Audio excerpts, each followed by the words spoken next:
Chachmei HaMekubalim, et ainsi que dans le Hayei Adam au chapitre 135, et beaucoup de tzadikim ont écrit dans leurs sfarim, regardez les références dans le site, où ils nous enseignent que celui qui fait teshuva, c'est-à-dire il revient à Kadosh Baruch Hu, et il regrette ses fautes passées, et il s'engage à ne plus recommencer.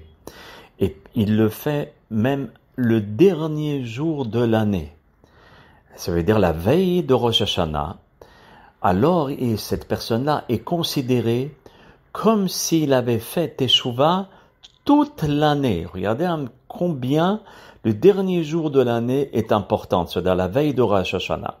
C'est pour cela que nos poskim, nos hachamim, nos tzadikim nous conseillent de saisir cette occasion inouïe, mes chers amis, pour ne s'occuper la veille de Rosh Hashanah qu'en particulier que de Torah, que de limoud, que de mitzvot, et de ne pas enlever de son esprit la Teshuvah qui est l'arme secrète du Am Israël afin d'effacer toutes nos fautes.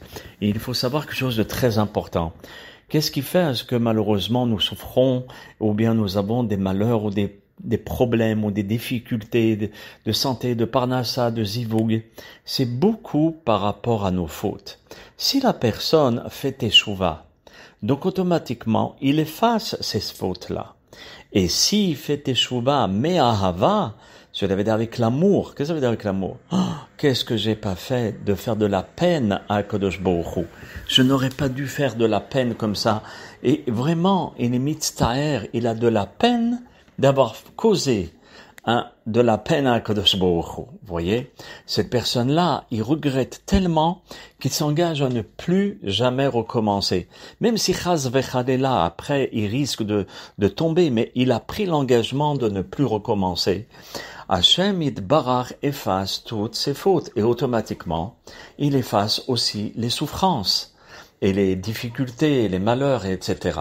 Donc nous avons une arme inouïe, une arme exceptionnelle que nous mettons parfois de côté et on ne prend pas conscience à cette arme-là. C'est une ségoula qui dépasse toutes les ségoulottes, mes chers amis. C'est pour cela il faut essayer d'en profiter au maximum et surtout la veille de Rosh Hashanah, qui est un jour propice pour considérer la teshuva, comme si on avait fait teshuva toute l'année. Vous voyez, c'est une occasion à ne pas perdre, mes chers amis.